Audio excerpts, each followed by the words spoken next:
Bonjour à tous et bienvenue dans cette nouvelle vidéo, c'est Marie. Comme toutes les semaines, je vous tire une carte ou plusieurs cartes pour conscientiser la semaine à venir. Donc on va regarder un petit peu ensemble les énergies qu'il va y avoir. Et pour cela, je vais utiliser Guérir avec les anges, voilà, de Dorine Virtue. Ça fait très longtemps que je ne l'ai pas pris. Donc on va regarder un petit peu si on a des messages avec cet oracle qui peuvent être pertinents pour nous cette semaine qui arrive. Autre chose aussi, donc à la fin bien sûr je parlerai aussi de l'ange Nitael qui va nous gouverner un petit peu pour cette semaine, donc Nitael de la vibration du nombre 54, et aussi je vais vous parler, ça c'est un truc, voilà, je suis assez transportée en ce moment puisque je suis en train de réaliser le tome 4 des éditions des collections de Mélisse, des livres. Donc là, voilà, ça y est, il a été écrit, il est parti en correction. On en parle en fin de vidéo et vous comprendrez pourquoi. La dernière fois, je vous ai montré ce symbole-là. Voilà, je vous l'explique après. Alors, on va regarder ça tout de suite. J'espère que vous avez passé une bonne semaine en conscience et en amélioration de soi.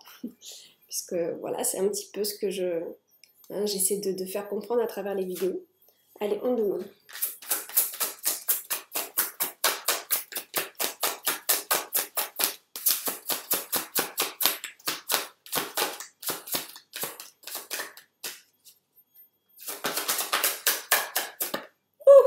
Vous l'avez vu? Elle a sauté. Oh bah voilà. Ça y est, ça sort. Oh, 3. Au début, c'était un petit peu moins. On a 3 cartes. J'ai ramassé qui a sauté très loin là-bas.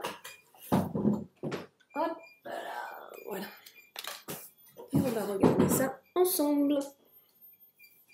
Alors, d'accord. On a le chakra du 3e œil. Voilà, chakra du 3e œil. Elle est très jolie cette carte. Je viens de réaliser quelque chose. L'artiste qui a fait l'artiste de cette carte, c'est la même artiste qui a fait son propre oracle en fait. Qui est où? Bah mince. J'ai l'oracle. Ah, il est là. Je suis en train de réaliser que c'est la même artiste. Vous voyez? C'est la même artiste en fait. D'accord, donc je ne savais pas, elle a travaillé aussi pour Dorine Virtue.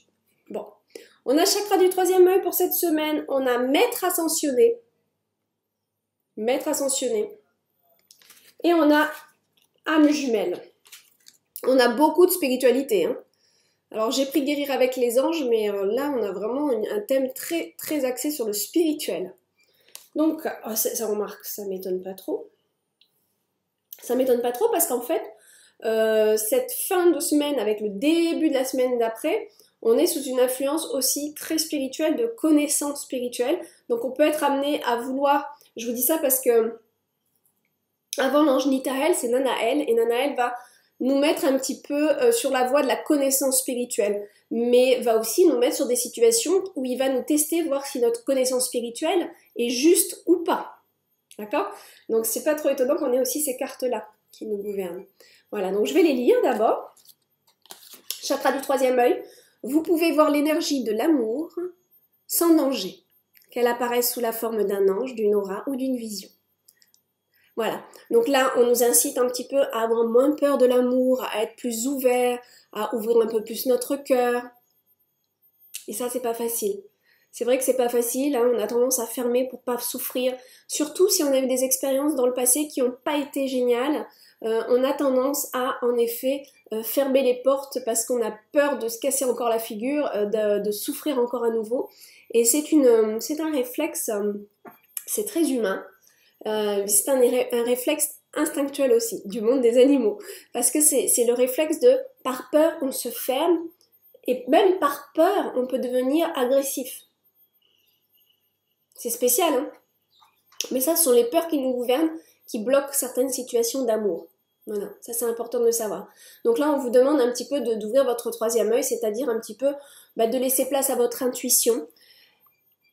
Et c'est pas mal cette carte parce qu'elle est là aussi pour nous rappeler que l'amour, c'est aussi la sagesse et elle doit se faire ressentir par le 3e œil, c'est-à-dire Notre troisième œil, il est aussi lié à notre sagesse, au cerveau, à notre raison. Et c'est vrai que c'est une question qu'on s'est souvent posée, c'est est-ce que je dois écouter mon cœur ou ma raison? Et moi, c'est quelque chose qui, quand j'étais jeune, j'étais persuadée de ma réponse, qui était j'écoute mon cœur. Mais l'expérience faisant, je me suis rendu compte que quand j'écoutais mon cœur, c'était pas terrible. Par contre, quand on commence à écouter sa raison en premier, hein, je dis pas qu'il faut d'abord écouter sa raison sans avoir rien dans le cœur qui fonctionne. Hein, non, on va pas se mettre avec quelqu'un si on n'a pas d'amour, si on n'a pas de ressenti. Mais au début, il faut faire travailler quand même sa sagesse et sa raison. Et ne pas se lancer dans une histoire uniquement parce que notre cœur a vibré.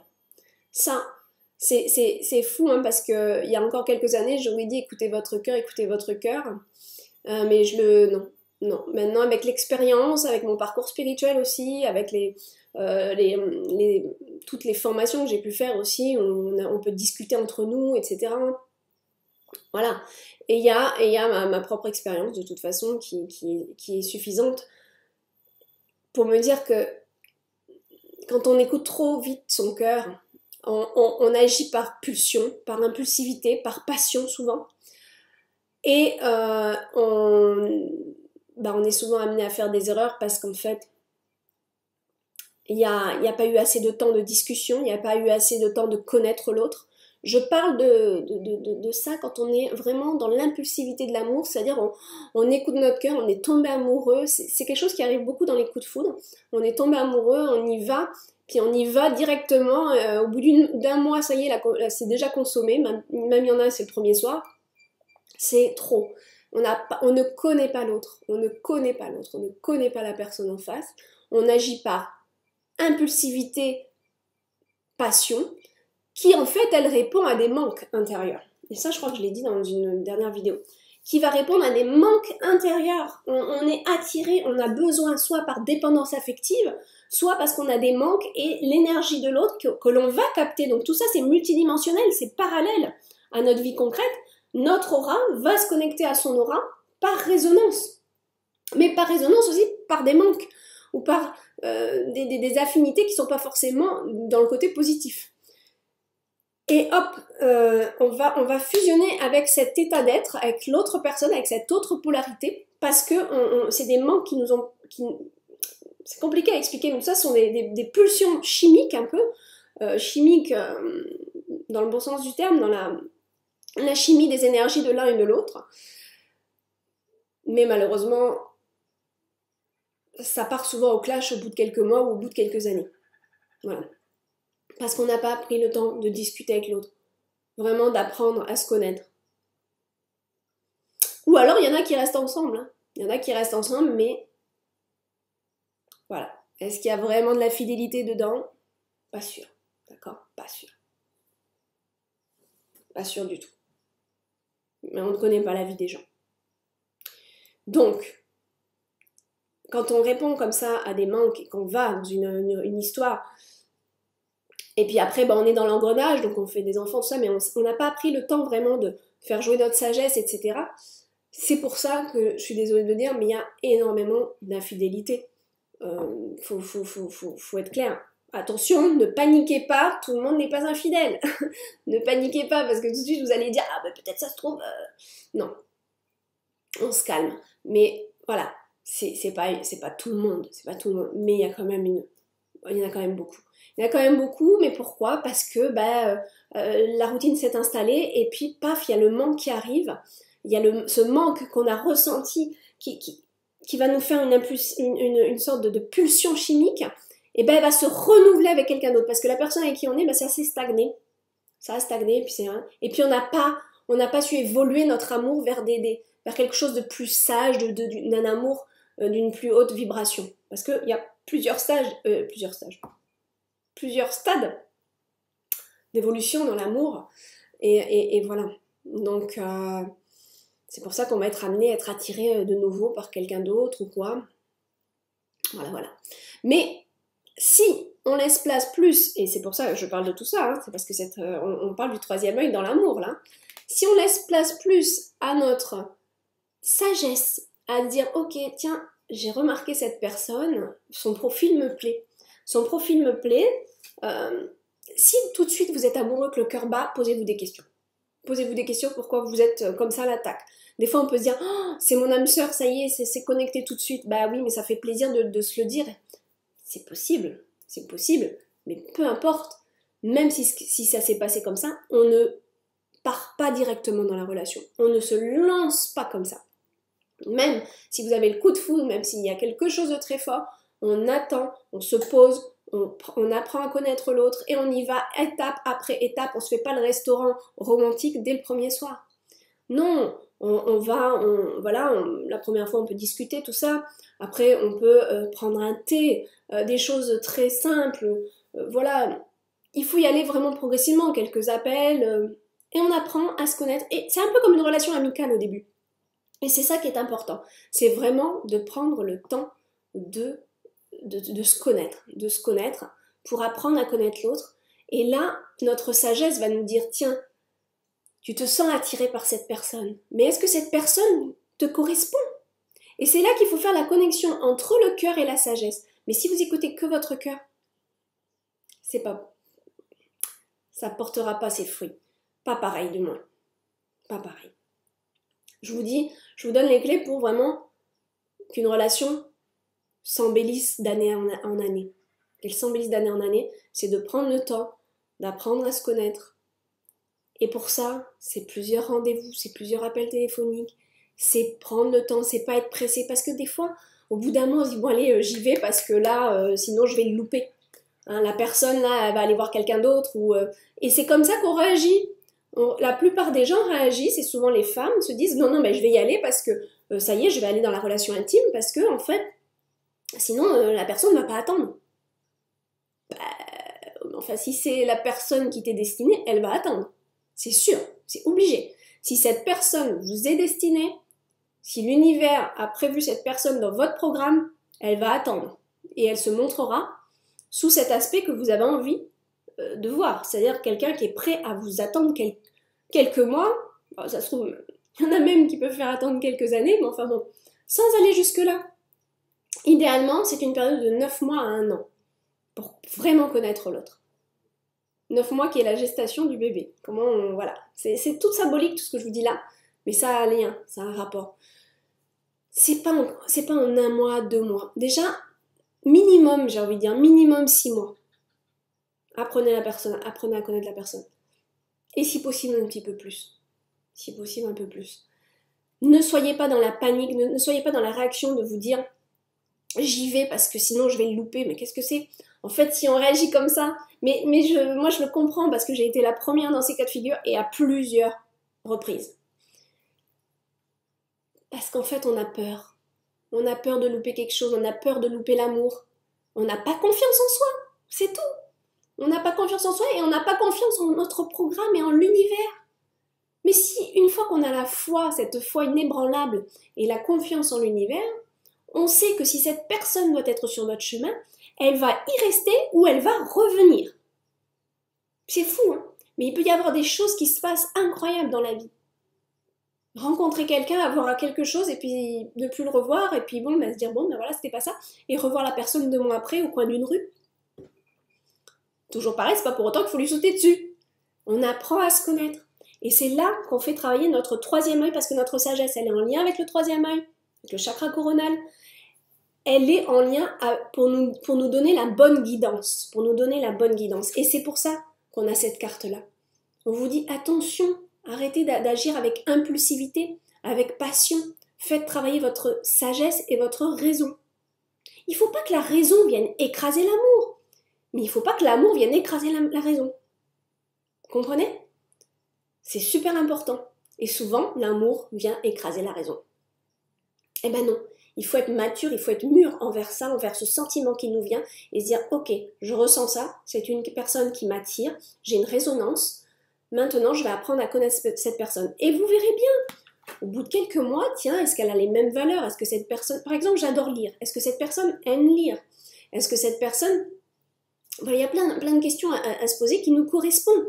Si c'est quelqu'un qui vous dit non, moi je déteste lire, je préfère faire... je sais pas moi, quelque chose qui n'a rien à voir avec vos votre vision de la vie, des jeux vidéo. Mettons, la personne vous répond, je préfère faire des jeux vidéo. J'adore, je suis passionnée de jeux vidéo. Bon, bah, si vous aimez lire, que vous êtes plutôt dans le côté j'aime m'informer, j'aime découvrir des choses et tout ça, là vous avez quelqu'un qui est casanier, qui va rester devant son poste de télévision. Donc si vous aimez faire de la couture à côté, bon bah ça va, et si ça vous dérange pas. Mais sinon, là vous avez déjà le profil qui se met devant vous et vous avez déjà l'image de l'homme qui va rester assis sur le canapé avec ses jeux vidéo.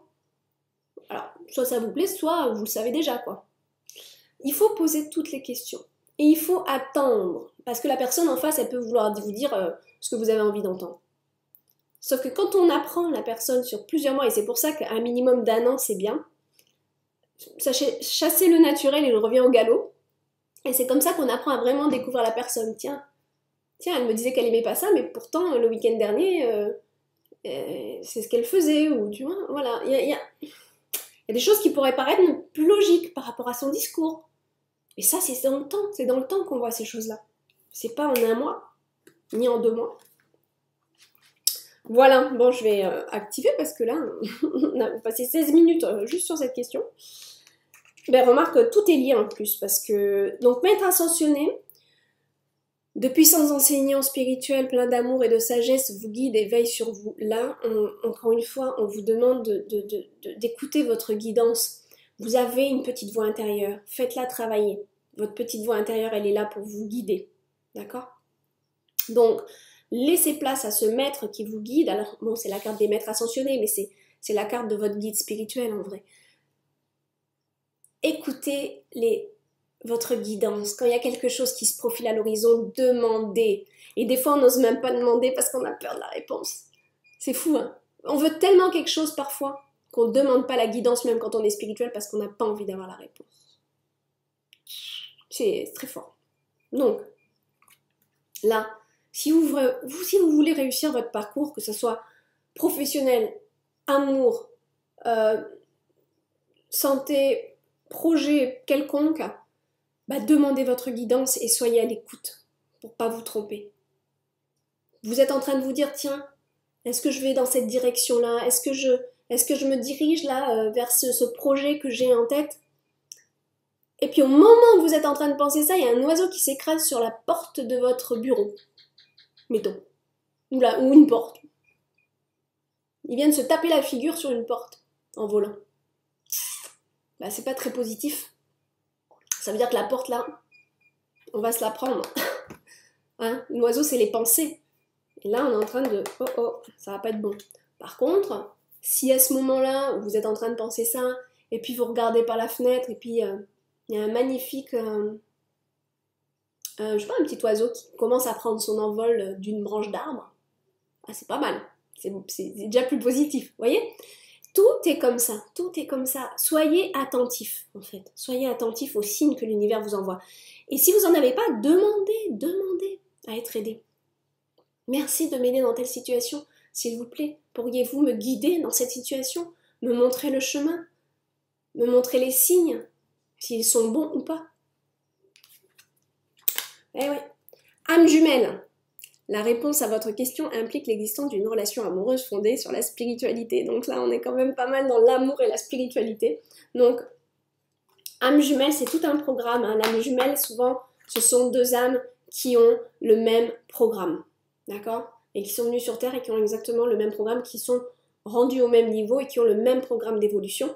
Et c'est comme ça qu'on peut se retrouver à avoir quelqu'un en face et waouh, mais c'est la même personne en fait, c'est pas le même physique, mais c'est le même programme, c'est la même évolution, voilà, ça. Alors, il y a aussi l'âme sœur et l'âme jumelle. Alors là, ils disent âme jumelle, on dit aussi flamme jumelle. Mais voilà, l'âme sœur, ça va être plus, voilà, vraiment sur ce même programme et tout. Et quand on dit jumelle, c'est encore normalement plus fort. La flamme jumelle, ça va être quelque chose vraiment, il y a vraiment une unité où les 2 personnes sont vraiment en pleine symbiose à 200%. Donc voilà. Mais bon, je pourrais à la limite faire une petite vidéo là-dessus, mais bon. Voilà, on peut pas dire comme ça, vite fait, de quelqu'un, ah, c'est ma soeur jumelle ou c'est mon âme sœur. Non, faut quand même attendre, on regarde. C'est vrai qu'on a quand même des choses, des fois, qui sont... On voit la personne, on a l'impression de l'avoir toujours vue. Et puis, au bout de quelques conversations, ah, c'est une révélation. Ouais, c'est vrai. Mais est-ce que dans le temps, ça va être la même chose? Peut-être. Et auquel cas, oui, ça peut être une sœur jumelle, une âme sœur. Une âme sœur, c'est pas forcément en couple. Non seulement c'est pas forcément en couple, hein, ça peut être aussi deux personnes qui ont vraiment... waouh, une bonne, voilà, un programme, des résonances exactes, identiques, et on peut avoir plusieurs âmes sœurs. Voilà, ça c'est clair. On n'a pas qu'une âme sœur, on a tout un programme de vie en vie, et on a plusieurs âmes sœurs. Voilà. Pour ceux qui croyaient qu'il y en avait qu'une, je suis désolée, mais c'est impossible vu le nombre de vies qu'on vit et qu'on expérimente d'avoir une seule âme sœur. Voilà. Mais ça, je l'ai compris très récemment. J'étais très fleur bleue. Hein, on répond au cœur, j'étais très passionnée, âme sœur, ouais, voilà. Mais voilà, après il y a le parcours spirituel qui fait que... Après les choses deviennent logiques en fait. Les choses deviennent logiques. Alors c'est sûr que ça perd un peu de sa magie, mais c'est assez logique. Voilà.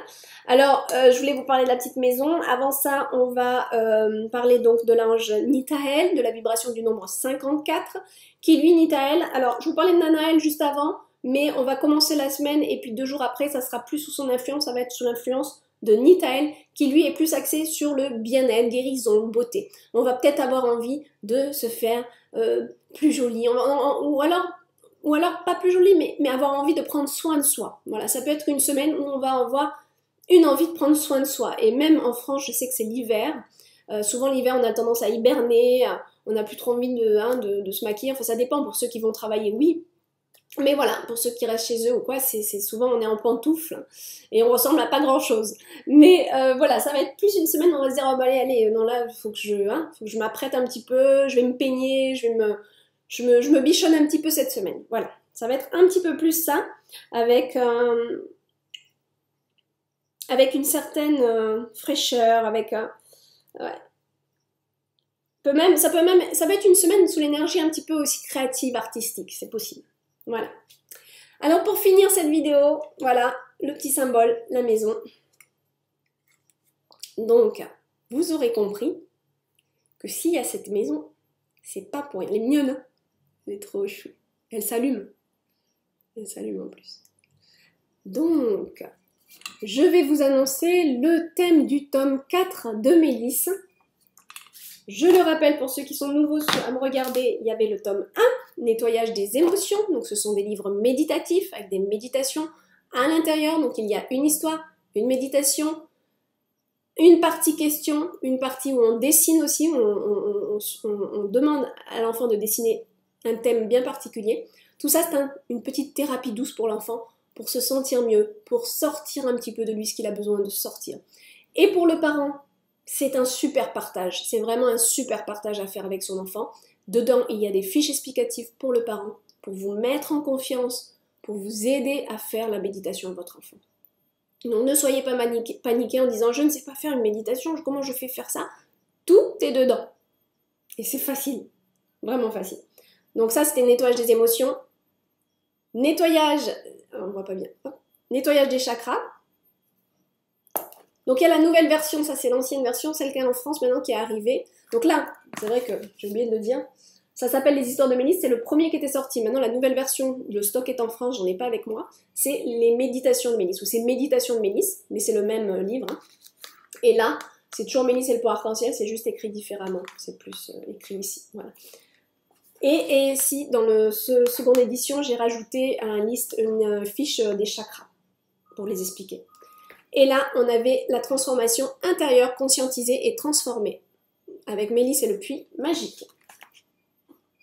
Voilà. Et le tome 4 va sortir pour ce début d'année 2020.